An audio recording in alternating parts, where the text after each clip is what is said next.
The sky over the ruins of New York was the color of a bruised plum, choked by the thick, radioactive smog that the Seo Syndicate called progress. Nia adjusted the rebreather mask over her face, her tactical goggles scanning the horizon where the jagged skeletal remains of the Empire State Building stood like a broken tooth. In 2055, there was no government, no United Nations, and no hope. There was only the Syndicate, a global sprawling empire of crime and totalitarian control that had started in Seoul and spread like a necrotic infection across the globe. And at the head of it sat the dragon, Seo Ji-hoon. He was a man who had authorized the orbital bombardment of the Western Hemisphere to quell a rebellion, a man who had turned water into a luxury commodity. Nia touched the pocket of her frayed combat vest. Inside was a holographic emitter containing two images. One was the face of the monster, scarred, cold, and dead-eyed at 60 years old. The other was a grainy surveillance photo from 30 years ago, a young man with messy hair and a shy smile. "The temporal displacement field is stable, Nia," a voice crackled in her earpiece. It was Marcus, the last scientist left in the resistance. "Remember the parameters. You have a window of 6 months in 2024. You locate him. You terminate him. You come home. If you succeed, home won't look like this anymore." Nia checked her weapon, a sleek, suppressed pistol made of composite polymers that could pass through a 2024 metal detector. She didn't feel fear. She had been born into the ash. She had killed syndicate enforcers with her bare hands before she was 18. Killing the man responsible for the apocalypse wasn't a job, it was a holy duty. She stepped onto the platform, the hum of the machine rising to a deafening shriek. "For the world we lost," she whispered. The light didn't just blind her, it tore her apart, atom by atom, and hurled her backward through the screaming void of time. Nia woke up gasping, the taste of ozone and bile in her throat. She wasn't lying on cold steel anymore. She was lying on wet asphalt. The air, it smelled overwhelming. It smelled of rain, exhaust fumes, fried oil, and something sweet. It smelled of life. She scrambled to her feet, hiding the pistol instinctively in the waistband of the oversized hoodie she had worn for the jump. She was in an alleyway in Seoul. It was night, but it wasn't dark. Neon signs in pink, blue, and yellow blazed from every direction, reflecting off the puddles. People were laughing. She could hear music, loud, thumping bass from a nearby club. It was sensory overload for a woman who had only known silence and screams. She checked her wrist chrono. October 14, 2024. She was right on target. She pulled up the hood of her jacket, her dark skin and tall, athletic frame drawing a few curious glances as she merged into the bustling crowd of Hongdae. She ignored them. She was a hunter and she had a scent. According to the historical archives, before Seo Ji-hoon became the dragon, he was a nobody. A 24-year-old law student at Seoul National University who worked part-time jobs to support his debt-ridden father. The archive said he vanished in 2025, only to re-emerge 5 years later as a ruthless underboss. Nia had to find him before the vanish. She spent the first week sleeping in 24-hour internet cafes and stealing cash from distracted tourists, skills that translated well across decades. She tracked him down not to a criminal den, but to a small, slightly run-down jazz bar in Itaewon called the Blue Note. He worked the late shift as a bartender. Nia entered the bar on a Tuesday night. It was raining heavily outside, a torrential downpour that cleared the streets. The bar was warm, smelling of old wood and whiskey, and there he was. Nia froze, her hand twitching toward her gun. It was him. The bone structure was the same, the sharp jawline, the high cheekbones, the monolid eyes that were shaped like almonds, but everything else was wrong. The Seo Ji-hoon of 2055 was a statue of ice. This man was soft. He was wearing a white dress shirt with the sleeves rolled up, wiping down a glass and laughing at something an elderly patron was saying. He looked tired, yes, with dark circles under his eyes, but his smile was genuine. It reached his eyes, crinkling the corners. Nia felt a spike of dissonance. This was the monster. This boy who looked like he apologized to furniture when he bumped into it. She sat at the far end of the bar, the shadows clinging to her. "What can I get you?" he asked. His voice was deep, smooth, the English heavily accented but clear. He looked up and for a second he paused. Nia was used to being looked at with fear or suspicion, but Ji-hoon looked at her with simple, polite curiosity and perhaps a hint of appreciation. "Just water," she said, her voice raspy. She hadn't spoken much in days. "Rough night?" he asked, sliding a glass of ice water toward her on a coaster. "You look like you've walked a long way." "You have no idea," Nia replied, her eyes locking onto his throat. "One bullet. That was all it would take." She could draw, fire, and be out the back exit before the old man at the corner realized what happened. The timeline would reset. The ash would turn to green grass. But she didn't draw, not yet. She needed to be sure. History was often written by the victors, but sometimes it was just wrong. She needed to confirm this was the architect of the genocide. "I'm looking for someone," she lied, testing him. "A guy named Seo. Heard he runs with a bad crowd." Ji-hoon's smile faltered, replaced by a look of weary sadness. He sighed, leaning his hands on the counter. "There are a lot of Seos in this city," he said quietly. "But if you mean the guys who run the loan sharking business in Gangnam, I'm not them. My father, well, let's just say I'm trying to pay off the sins of the father, not repeat them." Nia studied him. The intel said his father was a low-level thug who died in debt. Ji-hoon was telling the truth. He wasn't a criminal yet, he was a victim of criminals. "You're a student," she stated, nodding the open textbook on the stool behind the bar. "Trying to be," he chuckled dryly. "Hard to study civil law when you're pouring drinks until 4 a.m., but I want to be a prosecutor. I want to put the bad guys away." The irony hit Nia like a physical blow. The man who would eventually legalize murder wanted to be a prosecutor. "Why?" she asked, genuinely curious now. "Because the world is unfair," Ji-hoon said, his eyes darkening for a brief second, showing a glimmer of the intensity Nia recognized. "Because the strong eat the weak, and I'm tired of being weak. I want to build a system where the law actually protects people like us." He gestured between the two of them, him, a tired Korean student, and her, a mysterious black woman in a hoodie. It was a moment of camaraderie that made Nia's stomach turn. He was an idealist, a fool, a beautiful, dangerous fool. The monster wasn't born yet. He was being made slowly by exhaustion and debt in a cruel world. If she killed him now, she wouldn't be killing a dictator. She would be killing a struggling student who wanted to fix the world. Her hand released the grip on the gun beneath the counter. She couldn't do it, not tonight. She needed to know what broke him. She needed to know how this boy became the devil. "I'm Nia," she said, taking a sip of the water. Ji-hoon smiled again, and this time it was dazzling. "Ji-hoon," he replied, extending a hand. "Nice to meet you, Nia. You look like you need a friend more than you need water." Nia looked at his hand, the hand that would one day sign the death warrants of billions. And for the first time in her life, she made a mistake. She took it. His skin was warm. "Maybe," she said, "maybe I do." The weeks that followed turned into a slow, agonizing dance of surveillance and hesitation. Nia told herself she was gathering intelligence, waiting for the precise moment when the corruption took root in Seo Ji-hoon's soul. She rented a shoebox apartment across the street from his building in the Gwanak district, a neighborhood of steep hills and university students living on instant noodles and dreams. Through the scope of a digital monocular, she watched him. She saw him wake up at 5 in the morning to study before his morning lectures. She saw him rushing to the bar in the evenings, swapping his textbooks for a shaker tin. She saw the way he paused to feed a stray cat near the convenience store, buying it a tin of tuna he could barely afford for himself. Every act of kindness was a dagger in Nia's resolve. The tyrant she knew, the man who had starved entire continents, was nowhere to be found. In his place was a man drowning in a system he desperately wanted to fix. Nia became a fixture at the Blue Note. She told him she was a freelance photographer traveling the world. A lie that explained her vagrancy and her observant nature.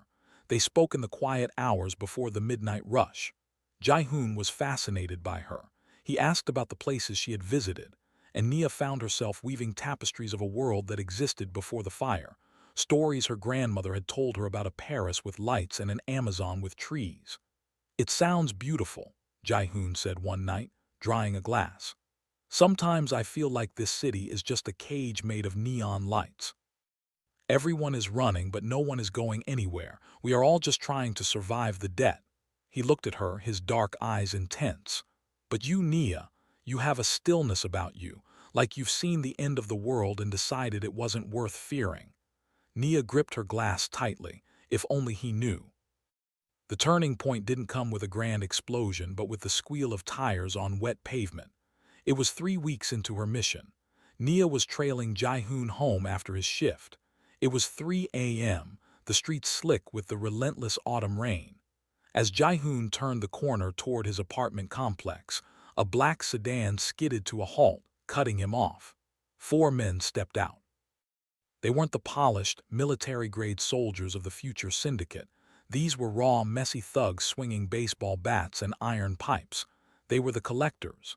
Nia slipped into the shadows of a parked delivery truck, her heart rate steady, her hand hovering over the suppressed pistol in her waistband.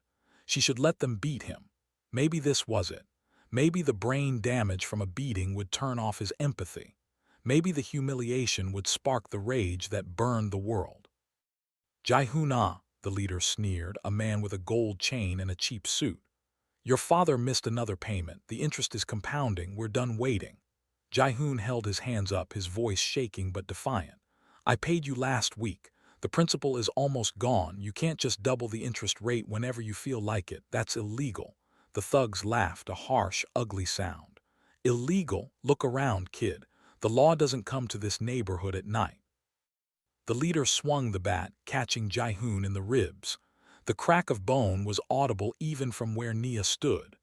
Ji-hoon crumbled to the pavement, gasping for air, clutching his side.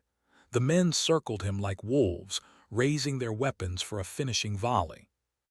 Nia moved before she made the conscious decision to do so. The training took over. She didn't draw her gun. Ballistics would leave evidence that didn't belong in 2024. She used her body. She sprinted from the darkness, a blur of motion that the thugs didn't register until it was too late. She hit the leader with a flying knee to the jaw, the impact knocking him out cold before he hit the ground. As the second man swung a pipe, Nia ducked, weaving inside his guard, and drove her palm into his solar plexus, followed by a swift elbow to the temple. He dropped like a sack of cement. The other 2 froze, staring at the woman who had materialized out of the rain like a vengeance spirit. Leave, Nia commanded. Her voice wasn't loud, but it carried the weight of a veteran killer. Or the next ones won't be knockouts. Terrified by the efficiency of her violence, they dragged their unconscious comrades into the car and screeched away, leaving the smell of burnt rubber hanging in the air. Nia stood over Ji-hoon, her chest heaving slightly, the rain plastering her clothes to her skin. She looked down at the future destroyer of worlds. He was curled up on the wet asphalt, looking up at her with a mixture of shock and awe. Nia, he whispered, wincing as he tried to sit up. Who are you? She couldn't tell him the truth, so she offered him a hand instead. Someone who hates bullies, she said. She hauled him up, supporting his weight as he limped. Come on, we need to get ice on that ribs. She half-carried him up the 3 flights of stairs to his small studio apartment. It was the first time she had been inside the lion's den. It was pathetic, a single room with a mattress on the floor, a desk overflowing with law books, and walls thin enough to hear the neighbors arguing. It smelled of old paper and lemon cleaning spray. She sat him on the mattress and went to the tiny kitchenette, finding a bag of frozen peas in the freezer. She knelt before him, pressing the cold pack against his bruised side. Ji-hoon hissed in pain but didn't pull away. He watched her face, his eyes searching. You move like a soldier, he said softly, not a photographer. Nia didn't look up. I grew up in a rough neighborhood. You learn to fight or you disappear. It was a half-truth. Why did you help me? He asked. You could have gotten hurt. These guys, they are connected to the Chil Sung gang. They are dangerous. Nia looked up then, meeting his gaze. You're worth saving, Ji-hoon. The words slipped out, heavier than she intended. For a moment the air in the room grew thick. The rain drummed against the windowpane, isolating them from the rest of the world. Ji-hoon reached out, his fingers brushing against a scar on her forearm, a souvenir from a plasma burn in 2051. "You have so many scars," he murmured, his touch gentle, reverent. "For someone so young, you carry so much history." Nia felt a tremor go through her. This was dangerous. This was more dangerous than the thugs. She was falling for the target. She was falling for the ghost of the man who would kill her family. "We all have scars," she said, her voice barely a whisper. "Some are just easier to see." Ji-hoon leaned in, his face inches from hers. She could smell the rain on him and the faint scent of whiskey from the bar, and underneath it all, the warm, human scent of him. "Thank you," he said, his voice dropping an octave. "No one has ever fought for me before. My father, he just runs, but you stood your ground." Nia's heart hammered against her ribs, a traitorous rhythm. She should pull away, she should leave. But she didn't. When he closed the gap and kissed her, it wasn't the kiss of a conqueror. It was tentative, soft, asking for permission. And Nia, the soldier of the resistance, the slayer of syndicate enforcers, closed her eyes and kissed him back. It was a kiss of desperation, two lonely souls finding an anchor in the storm. They pulled apart slowly, breathless. Ji-hoon rested his forehead against hers. "I don't know who you really are, Nia," he whispered, "but I know I don't want you to leave." Nia swallowed the lump in her throat. She had just complicated the timeline irrevocably. She had intertwined her fate with his. "I'm not leaving," she promised, and the lie tasted like ash. Not yet. But as she held him, a terrifying thought took root in her mind. The history books said Seo Ji-hoon became the dragon because he lost everything, his faith in the law, his hope, his humanity. But what if the catalyst wasn't just the debt? What if it was something else? What if it was the loss of something he loved? By saving him, by loving him, Nia realized she had given him something to lose. She had made herself the potential trigger. The syndicate of the future was born from pain. She had just handed fate a loaded gun. She looked over his shoulder at the window, where the city lights flickered in the rain. She had to find a way to save him from the debt without letting him become the monster. She had to change the future, not by killing him, but by saving his soul. But she had no idea that the shadows she had scared off tonight were only the pawns. The real players were watching, and they had taken notice of the woman who fought like a demon. Winter descended on Seoul with a biting ferocity, turning the neon-soaked streets into canyons of gray slush and ice. It had been 2 months since Nia arrived, 2 months since she had deviated from her mission. The shoebox apartment in Gwanak-gu had become a sanctuary, a warm bubble against the freezing reality outside. Nia and Ji-hoon lived in a quiet, domestic rhythm that terrified her as much as it comforted her. She watched him study by the light of a cheap desk lamp, his brow furrowed in concentration, murmuring case laws about property rights and self-defense.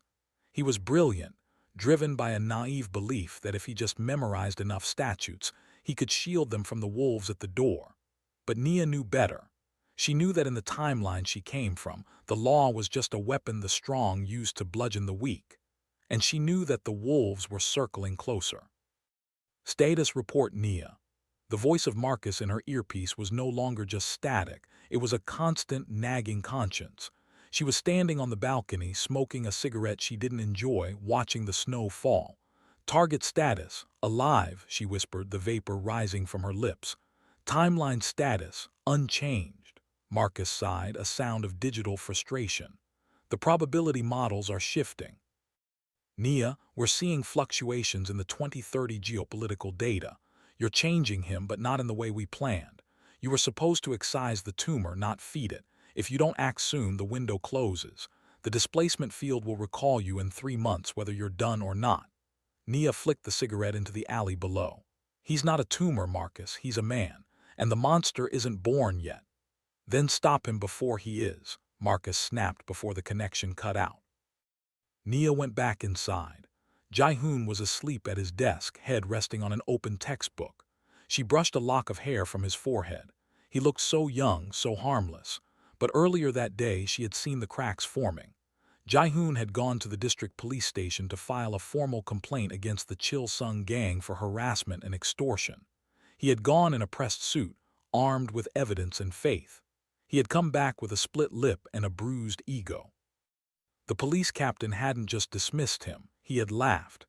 He had told Ji-hoon that business disputes were best settled privately, while a known lieutenant of the Chil-sung gang sat in the corner of the office, drinking tea. The law hadn't just failed him, it had mocked him. The escalation came 3 nights later at the Blue Note. It was a slow Tuesday, the jazz band playing a melancholic rendition of Autumn Leaves. The door kicked open, letting in a gust of freezing wind and 5 men. They weren't the low-level thugs from the alley. These were enforcers, wearing tailored suits that barely concealed their holstered weapons. Leading them was a man Nia recognized from the historical database, Choi Min-soo, the future torture specialist of the Syndicate, currently a rising star in the underworld. He walked to the bar, his eyes sliding over Nia with reptilian indifference before locking onto Ji-hoon. "The captain tells me you've been making noise, student," Choi said, tapping a manicured finger on the polished wood. "Making reports, wasting taxpayer money." Ji-hoon stood his ground, though Nia saw his knuckles turn white as he gripped the bar towel. "I'm exercising my rights as a citizen," Ji-hoon said, his voice steady. "Your men are charging illegal interest rates, it's predatory lending." Choi laughed softly. "Rights, you have the right to breathe as long as we allow it." He signaled, and one of his men swept the bottles off the counter, a crash of glass and liquor that silenced the music. The patrons scrambled for the exit. "You owe us 50 million won. The price of your father's life, and now the price of your disrespect." Choi pulled a heavy revolver from his coat and placed it on the bar. "But I'm a reasonable man. I'll give you a choice. You can work it off. We need smart boys, lawyers who know how to twist the rules." "No," Ji-hoon said. "I will never work for you." Choi sighed, looking disappointed. "A pity," he nodded to his men.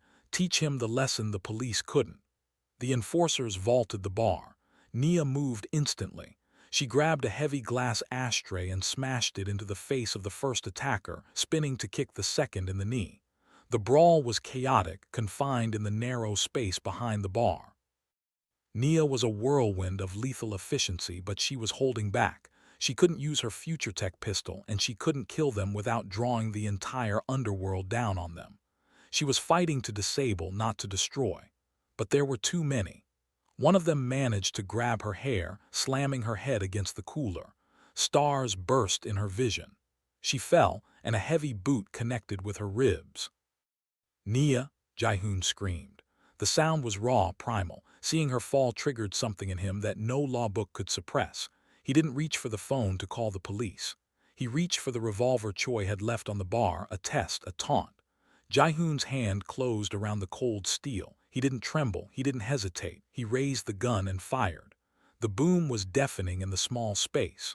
The bullet didn't hit a person. It shattered the mirror behind the bar, right next to Choi's head. The violence stopped instantly. Silence rushed back in, heavy and ringing. Ji-hoon stood there, chest heaving, the gun leveled at Choi's chest. His eyes were no longer the soft, brown eyes of the student who fed stray cats. They were hard, focused, and terrifyingly cold. It was the gaze of the dragon. "Get out," Ji-hoon said. His voice wasn't loud, but it carried a terrifying authority. "Get out, or the next one goes through your eye." Choi looked at the bullet hole, then at Ji-hoon. Slowly, a smile spread across the gangster's face. He wasn't afraid, he was impressed. "You have teeth after all, little lawyer," Choi murmured. "Keep the gun. Consider it a gift. You're going to need it." He signaled his men, and they retreated, stepping over the broken glass, leaving the bar in ruins. Nia pulled herself up, clutching her side. She looked at Ji-hoon. He hadn't lowered the weapon. He was staring at the door, his expression unreadable. "Ji-hoon," she said softly, reaching out to touch his arm. He flinched, looking at her as if waking from a dream. He looked at the gun in his hand with horror, then placed it on the counter with a clatter. "They hurt you," he said, his voice trembling now. I couldn't let them hurt you." Nia looked at him, and she felt a chill that had nothing to do with the winter air. She had saved him from the beating, but she had pushed him to cross a line. He had tasted power. He had realized that a gun commanded more respect in 5 seconds than the law had in 5 years. They went back to the apartment in silence. Nia patched up her cuts, but Ji-hoon sat by the window, staring at the stolen revolver he had tucked into his coat pocket. "The system is broken, Nia," he said finally, the darkness of the room hiding his face. "I thought if I followed the rules I could win, but the rules are made by men like Choi to keep people like us down." He turned to look at her and the shadows made his face look older, sharper. "I can't protect you with a law degree, not in this world." "What? So what will you do?" Nia asked, fear tightening her throat. "Become like them." Ji-hoon shook his head. "No, not like them, better than them, stronger." He stood up and walked over to her, kneeling to kiss her bruised cheek. "I won't let anyone touch you again, I promise." It was a vow of love, but to Nia it sounded like a death sentence for the world. She realized then that the resistance had been wrong. The dragon wasn't born from simple greed or evil. He was born from love and the desperate, violent need to protect it in a lawless world. She was the reason he was picking up the sword. She was the architect of her own apocalypse. And as he held her that night, the gun resting on the nightstand, Nia knew she had run out of time to fix this with soft words. The tragedy had begun. The spring thaw in Seoul didn't bring warmth. It only revealed the filth that had accumulated over the long winter. Ji-hoon had changed. It hadn't happened overnight, but slowly, terrifyingly methodical, like ink spreading in a glass of clear water. The civil law textbooks disappeared from his desk, replaced by district maps, logistics schematics, and dossiers on local officials. He no longer attended lectures. Instead, he spent his nights in the smoke-filled backrooms of gambling dens, meeting with men the system had chewed up and spat out just like him. He wasn't looking for thugs. He was looking for the desperate, former cops fired for honesty, hackers crushed by debt, ex-soldiers. He wasn't building a gang. He was building a structure. Nia watched in horror as the syndicate was born.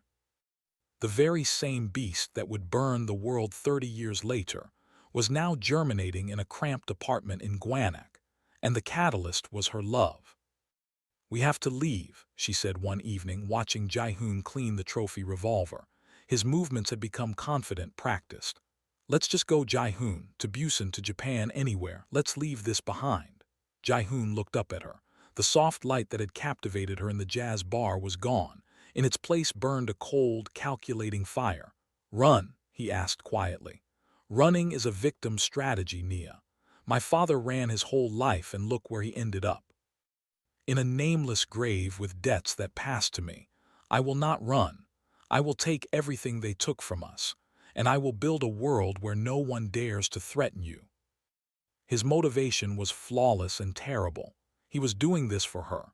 Every criminal decision, every step into the darkness was justified by his desire to protect her. Nia felt trapped in a temporal snare. She had arrived to kill a dictator, and instead she had become his muse. Marcus had been silent in her earpiece for a week. The signal was fading, the window collapsing. She knew what she had to do.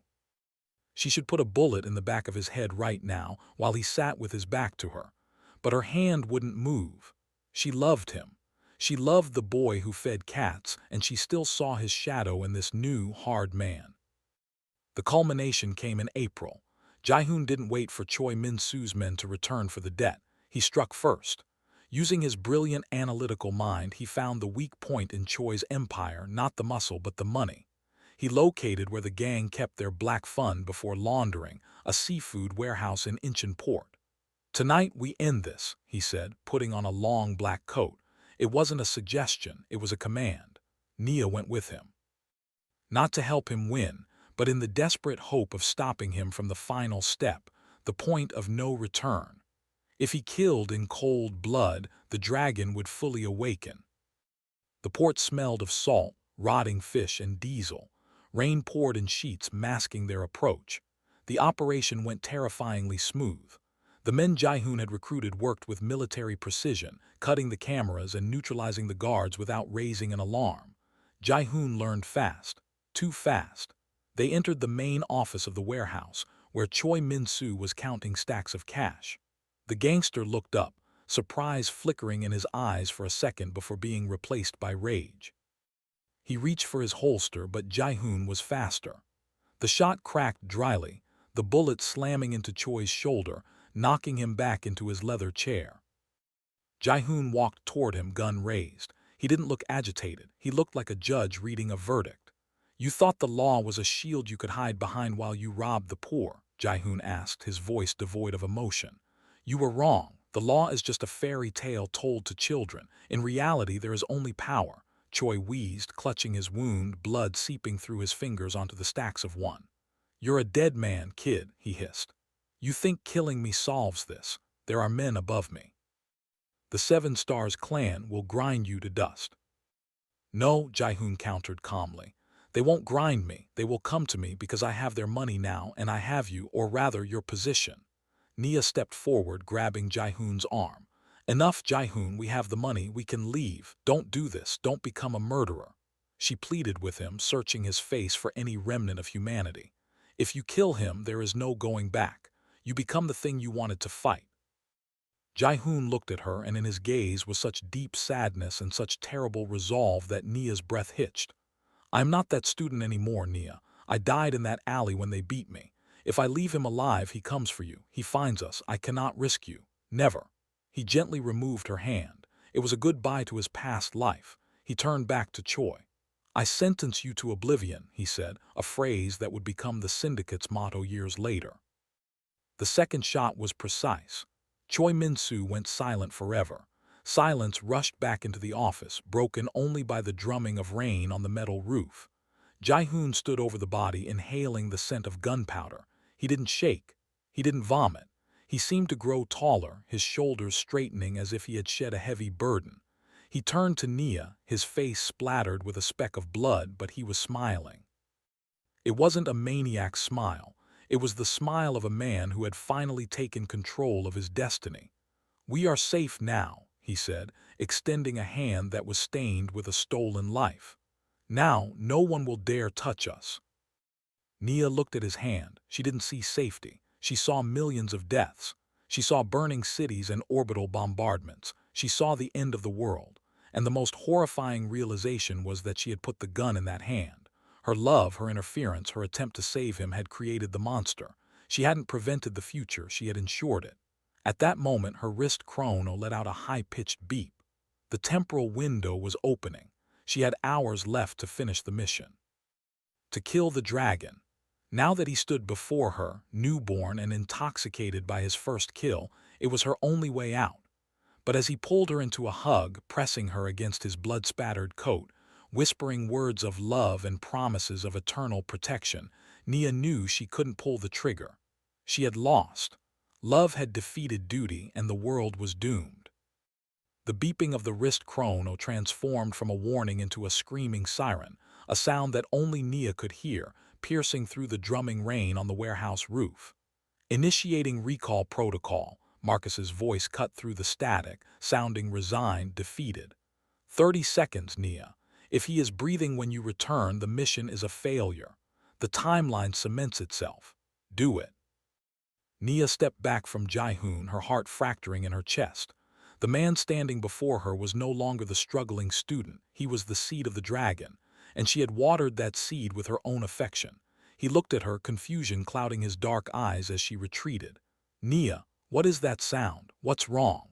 He took a step toward her, his hand reaching out, not the hand holding the gun, but the other one, the one that had caressed her face. We did it. We won.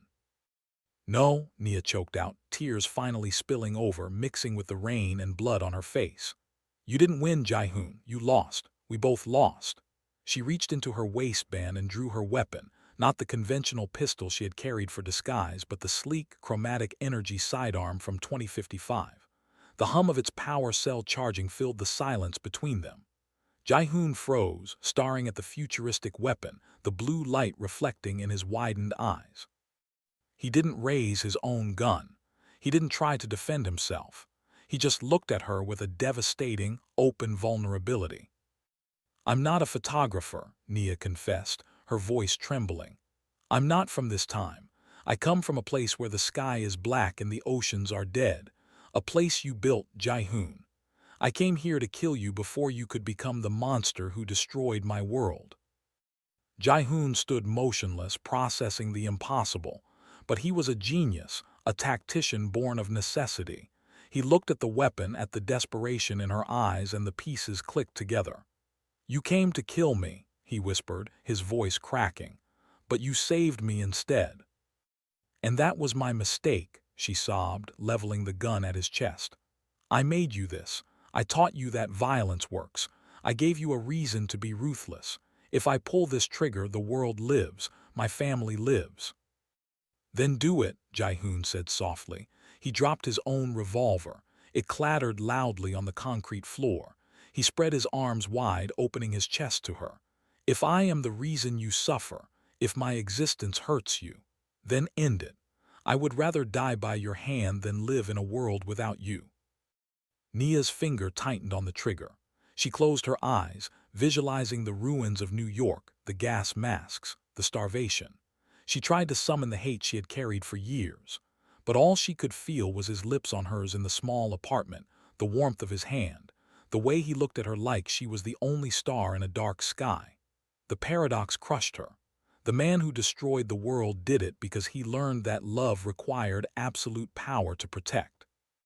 I can't, she whispered, lowering the gun. The energy drained from her, leaving her hollow. I can't do it. Recall imminent, the mechanical voice of the system announced. 10-9. A blinding pillar of white light began to form around Nia, the temporal displacement field tearing reality apart. The wind whipped up inside the warehouse, scattering the stolen money. Ji-hoon screamed, lunging forward, trying to grab her, trying to pull her out of the light. Nia, no, don't leave me. I'm sorry, she mouthed, her figure dissolving into particles of light. I'm so sorry. I will find you, Ji-hoon roared, his voice tearing raw against the supernatural gale. He fell to his knees as his fingers grasped at empty air, the light burning his skin. I will burn down time itself if I have to. I will find you, Nia. The light vanished. The warehouse was silent. Nia was gone. Seo Ji-hoon was alone, kneeling in the blood of his enemy, surrounded by millions of one, with a hole in his heart that no amount of power would ever fill. He looked at the empty space where she had stood, his expression hardening into something stronger than steel, colder than deep space. He picked up his revolver. He didn't look like a student anymore. He looked like the dragon. Wait for me, he whispered to the void. Nia hit the floor of the transition chamber in 2055, gasping for air, the transition nausea hitting her like a physical blow. The alarms were blaring.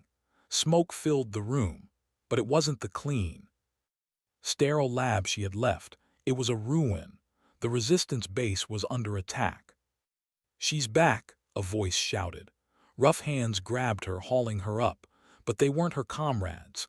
They were Syndicate elite guards, clad in black nano-armor, the dragon emblem emblazoned on their chests in crimson.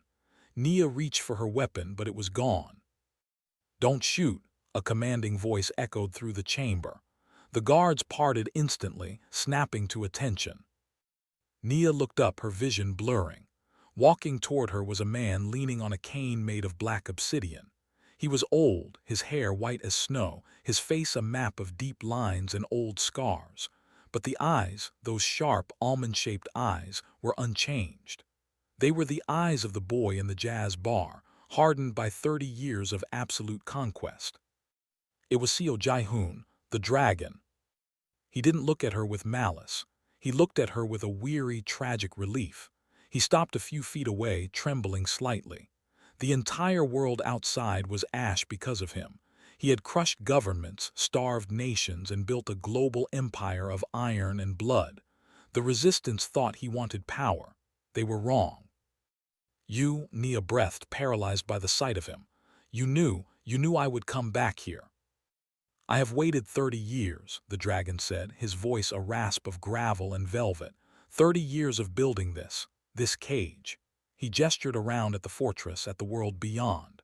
I realized that the only way to catch a time traveler was to control the future she returns to. I had to ensure that when you arrived, you came to me, not to a resistance, not to a war, but to me. He stepped closer, reaching out a withered hand to touch her face. His touch was tentative, just as it had been that rainy night in Seoul. I kept my promise, Nia. I built a system where no one could touch us. I became the monster so that you would have a kingdom to return to. Nia looked at him, and the horror was absolute. He hadn't destroyed the world out of evil. He had conquered it to secure the timeline, to ensure that the loop closed, to make sure he survived long enough to see her one last time. It was the most romantic, horrific act in human history. "You destroyed everything," she whispered, tears streaming down her face. "For me." "For us," he corrected gently. He signaled the guards and they lowered their weapons, backing away into the shadows. The dragon, the tyrant of Earth, offered his arm to the woman who had come to kill him. "The world is a small price to pay for a moment with you. Welcome home, my love." Nia stood there, the weight of the apocalypse on her shoulders. She looked at his hand. She looked at the old man who had loved her across time and blood. The resistance was dead. The mission was over. She was the villain. She was the victim. She was the queen of the ashes. Slowly, inevitably, she took his arm. The loop was closed.